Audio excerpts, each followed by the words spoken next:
Hi friends, ನಮಸ್ತೆ ಎಲ್ರಿಗೂ. ಎಲ್ಲರೂ ಹೇಗಿದ್ದೀರಾ? ಚೆನ್ನಾಗಿದ್ದೀರಾ ಅಂದ್ಕೊಂಡೀನಿ. ನಾನು ಚೆನ್ನಾಗಿದ್ದೀನಿ. ಇವತ್ತು ಬಿಸಿಬೇಳೆ ಬಾತ್ ಮಾಡೋದು ತೋರಿಸ್ತಾ ಇದ್ದೀನಿ ನೋಡಿ. ಇದರಲ್ಲಿ ನೋಡಿ, ಇದು ಚಿಕ್ಕ ಕಪ್ಪು, ಇಷ್ಟು ಚಿಕ್ಕ ಕಪ್ಪು, 1 ಕಪ್ ಬೇಳೆ ಹಾಕ್ತೀನಿ. ಆಮೇಲೆ ಇದು ಅಕ್ಕಿ, 1/4 ಕಪ್ ಅಕ್ಕಿ ಹಾಕಿದ್ದೀನಿ. ಇದು ಅಕ್ಕಿ 1/4, ಈ ಕಪ್ಪಲ್ಲೇ 1/4 ಕಪ್ ಅಕ್ಕಿ ಹಾಕ್ತೀನಿ. ಈಗ ತೊಳೆದಿಟ್ಟು ಕುಕ್ಕರ್ ಇಡ್ತೀನಿ. ಫಸ್ಟು ಇದು ತೊಳೆದು ಕುಕ್ಕರ್ ಇಟ್ಟು, ಆಮೇಲೆ ಸ್ವಲ್ಪ ಹುಣಸೆ ಹಣ್ಣು, ಆಮೇಲೆ ಇಷ್ಟು ಎಲ್ಲ ತರಕಾರಿ, 1 ಈರುಳ್ಳಿ, 1 ಕ್ಯಾಪ್ಸಿಕಮ್ಮು, 1 ಕ್ಯಾರೆಟು, ಒಂದು 100 ಗ್ರಾಮು ಬೀನ್ಸು, ಇಷ್ಟೆಲ್ಲ ರೆಡಿ ಮಾಡ್ಕೊಂಡಿದ್ದೀನಿ. ಬಿಸಿಬೇಳೆ ಬಾತ್ ಮನೇಲಿ ಮಾಡಿ ಪೌಡ್ರು, ಇದು ಎಂಟಿ ಅದು. ಫಸ್ಟ್ ಇದು ಅಕ್ಕಿ ತೊಳೆದು ಕುಕ್ಕರ್ ಇಟ್ಬಿಡ್ತೀನಿ ನೋಡಿ.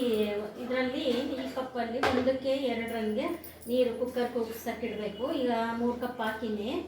ಈಗ ಇನ್ನೊಂದು ಕಪ್ ಹಾಕ್ತೀನಿ, 4. ಇನ್ನೊಂದು 1/4 ಕಪ್ಪಿಗೆ ಇನ್ನೊಂದು ಕಪ್ಪು ಇಷ್ಟು ಹಾಕಿದ್ದೀನಿ. 1 ಕೆರೆ ಹಾಕಿ ಕೂಗಿಸ್ಕೋಬೇಕಿದು.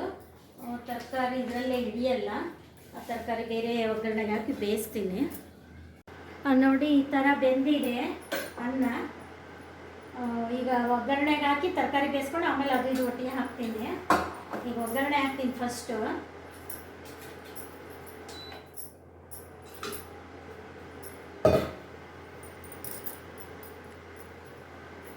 ನೋಡಿ, ಇಷ್ಟು ಎಣ್ಣೆ ಸಾಕು. ಸ್ವಲ್ಪ ಒಗ್ಗರಣೆ ಕ್ಯಾಪ್ಸಿಕಮ್ಮು ಮಾಡಲಿಕ್ಕೆ ನೋಡಿರಿ. ಇಷ್ಟು ಹುಣಸೆಹಣ್ಣು ಇಟ್ಕೊಂಡಿದ್ದೀನಿ, ಒಂದು ನಿಂಬೆಹಣ್ಣಷ್ಟು, ದೊಡ್ಡ ನಿಂಬೆಹಣ್ಣಷ್ಟು. ಇವಾಗೆಲ್ಲ ಒಂದೊಂದೇ ಹಾಕ್ತೀನಿ. ಸಾಸಿವೆ, ಜೀರಿಗೆ, ಎಣ್ಣೆ ಕಾದಿಲ್ಲ.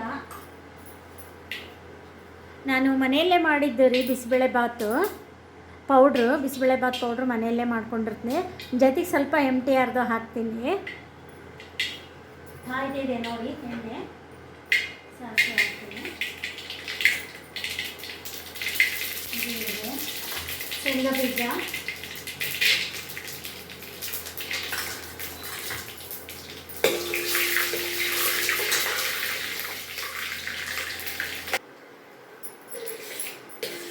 ನೋಡಿ. ಶೇಂಗಾ ಬೀಜ ಸ್ವಲ್ಪ ಮಾಗಿದೆ. ಸ್ಟೀಲ್ ಪಾತ್ರೆ ಎಲ್ಲ ಬೇಗ ಕಾದ್ಬಿಡುತ್ತೆ. ಕರಿಬೇವು ಹಾಕಿನಿ. ಈಗ ಕ್ಯಾರೆಟು, ಬೀನ್ಸು,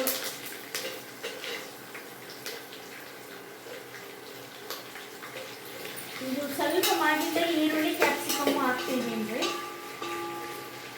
ಸ್ವಲ್ಪ ಮಾಡಬೇಕಿದು.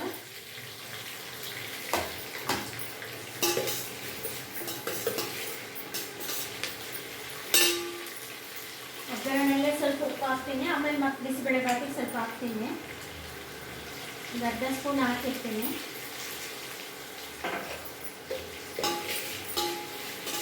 ಸ್ವಲ್ಪ ಮಾಡಿ ಈರುಳ್ಳಿ ಬೇಗ ಆಗುತ್ತೆ. ಈರುಳ್ಳಿ, ಕ್ಯಾಪ್ಸಿಕಮ್ಮು ಎಲ್ಲ ನೋಡಿ. ಇವಾಗ ಕ್ಯಾಪ್ಸಿಕಮ್ಮು, ಈರುಳ್ಳಿ, ಟೊಮೊಟೊ ಎಲ್ಲ ಹಾಕ್ಬಿಡ್ತೀನಿ.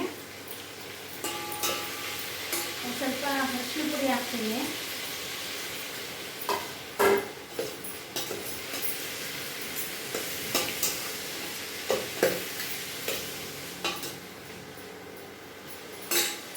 ತರಕಾರಿ ಬೇಯೋದ್ರೊಳಗೆ ಇದಕ್ಕೆ ನೋಡಿ ಇಷ್ಟು ಗಟ್ಟಿಯಾಗಿದೆಯಲ್ಲ, ಸ್ವಲ್ಪ ಇದು ಬಿಸಿ ನೀರು ಕಾಸ್ಕೊಂಡಿನಿ ಕೆಟಲಲ್ಲಿ.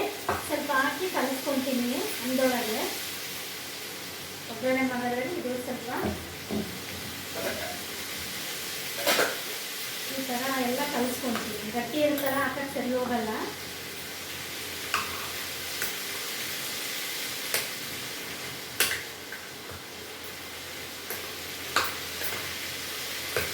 ಈ ಥರ ಎಲ್ಲ ಕಲಿಸ್ಕೋಬೇಕು.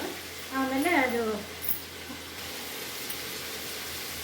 ನೋಡಿ, ತರಕಾರಿ ಮಾಡಿದೆ ಇವಾಗ ಒಗ್ಗರಣೆಯಲ್ಲಿ. ಇಷ್ಟು ಮಾಡಿದೆ. ಈಗ ಹುಣಸೆಹಣ್ಣು ಹಾಕ್ತೀನಿ. ಹುಣಸೆಹಣ್ಣು, ನೆಕ್ಸ್ಟು ಇದು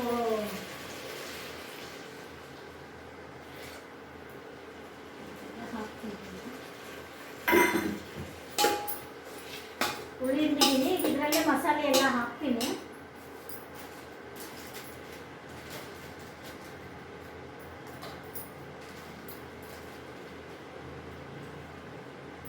ಮಸಾಲೆ ಇದರಲ್ಲಿ 2 ಸ್ಪೂನ್ ಹಾಕ್ತೀನಿ ರೀ, ಮನೆಯಾಗ ಮಾಡಿದ್ದು. ತುಂಬ 2 ಸ್ಪೂನ್ ಹಾಕಿದ್ದೀನಿ. ಆಮೇಲೆ ರೆಡಿಮೇಡ್ 1 ಸ್ಪೂನ್ ಹಾಕ್ತೀನಿ. ಇದರಲ್ಲಿ ಸ್ಪೂನು ರೆಡಿಮೇಡ್ ಒಂದು ಸ್ಪೂನ್ ಹಾಕ್ತೀನಿ.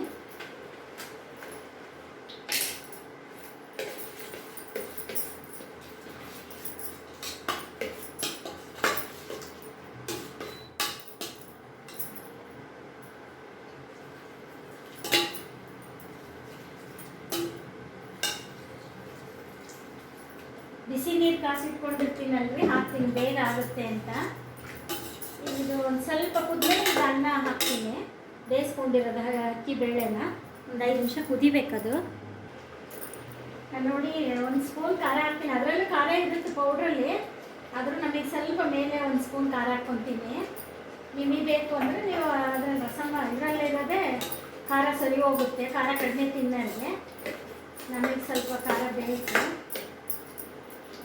ಇವಾಗ ಇದು ಹಾಕ್ತೀನಿ, ಬೇಯಿಸ್ಕೊಂಡಿದ್ದು ಅಕ್ಕಿ ಬೇಳೆ.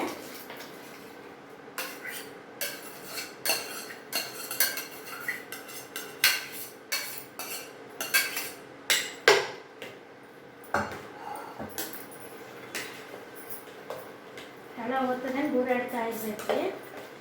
ಈಗ ಅನ್ನದೊಳಗೆ ಉಪ್ಪು ಖಾರ ಎಲ್ಲ ಹಾಕಬೇಕಲ್ಲ, ಇನ್ನು ಸ್ವಲ್ಪ ಕುದಿಬೇಕು. ಅದಕ್ಕೆ ಇನ್ನು ಸ್ವಲ್ಪ ನೀರು ಹಾಕ್ತೀನಿ.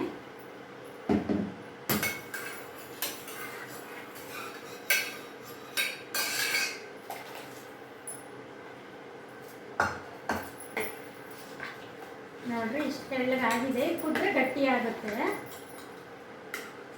ಇಷ್ಟು ತೆಳ್ಳಗಾಗಿದೆ, ಕುದ್ರೆ ಸ್ವಲ್ಪ ತೆಳ್ಳಗಾಗುತ್ತೆ. ಇನ್ನು ಸ್ವಲ್ಪ ಹಾಕ್ತೀನಿ ನೀರು, ಕುದಿಬೇಕಲ್ಲ ಅದು.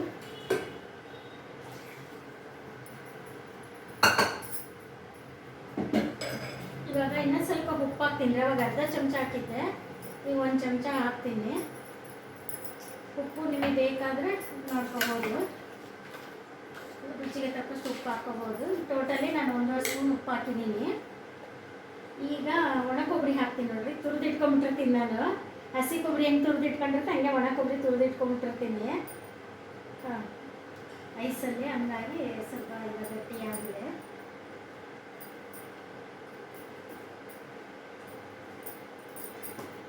ಒಂದು ಸ್ವಲ್ಪ ಒಣ ಕೊಬ್ಬರಿ ಹಾಕ್ತಿದ್ದೀನಿ. ಗುರಾಡ್ತಾ ಇರ್ಬೇಕ್ರಿ ಇದು, ಒತ್ತುತ್ತಿಲ್ಲ ಅಂದರೆ.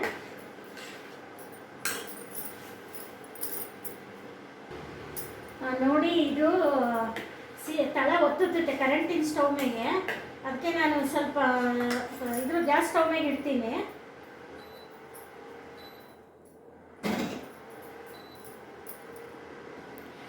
ನೋಡಿ, ಈ ಥರ ದಾಸವಾಳ ಹೂವು ಬಿಸಿ ನೀರು ಕಾಸಿ ಒಂದು ಲೋಟಕ್ಕೆ ಹಾಕ್ಕೊಂಡು, ಇಲ್ಲ ಪಾತ್ರೆಯಲ್ಲೇ ಕಾಸಿರ್ತೀವಲ್ಲ ಕುದಿಯೋ ನೀರಿಗೆ ಈ ದಾಸವಾಳ ಎಲೆ ತೊಳೆದ್ಬಿಟ್ಟು ನೀರನ್ನು ಹಾಕಿಬಿಟ್ಟು ಮುಚ್ಚಿಟ್ಬಿಡ್ಬೇಕು. ಸ್ಟವ್ ಆಫ್ ಮಾಡಬೇಕು. ಆಮೇಲೆ ಅದನ್ನು ಟೀ ಕುಡಿಬೇಕು. ಒಂದು ಸ್ವಲ್ಪ ನಿಂಬೆಹಣ್ಣು ಹಿಂಡ್ಕೊಂಡು ಟೀ ಕುಡಿದ್ರೆ ತುಂಬ ಒಳ್ಳೆಯದಂತ ಆರೋಗ್ಯಕ್ಕೆ. ನಮಗೂ ಹೇಳಿದರು ಗೊತ್ತಿದ್ದರು, ಅದಕ್ಕೋಸ್ಕರ ನಾನು ನಿಮಗೆ ಹೇಳ್ತಾ ಇದ್ದೀನಿ. ಈ ಥರ ನೋಡಿ, ಈ ಥರ ಆಗಿದೆ. ಆರಿದ್ರೆ ಗಟ್ಟಿ ಆಗುತ್ತೆ. ಸ್ಟವ್ ಮೇಲೆ ಕುದಿಸಿದೆ. ಇವಾಗ ಇಲ್ಲಿ ನಿಮಗೆ ತೋರ್ಸೋಕ್ಕಾಗಿ ಇಲ್ಲಿ ಇಟ್ಟಿದ್ದೀನಿ. ಇಷ್ಟ ಆಗಿದೆ, ಇಷ್ಟು ಗಟ್ಟಿಗೆ. ಬಿಸಿಬೇಳೆ ಭಾತ ಸ್ವಲ್ಪ ತೆಳ್ಳಗಿದ್ರೆ ಚೆನ್ನಾಗಿ. ನೋಡಿ, ಈ ಥರ ಸ್ಟವ್ ಆಫ್ ಮಾಡ್ತೀನಿ. ಇನ್ನು ಆಗಿದೆ ನೋಡಿ. ನೀವು ಈ ಥರ ಬಿಸಿಬೇಳೆ ಭಾತ್ ಮಾಡ್ಕೊಂಡು ಲೈಕ್ ಮಾಡಿ, ಶೇರ್ ಮಾಡಿ, ಸಬ್ಸ್ಕ್ರೈಬ್ ಮಾಡಿ. Thank you.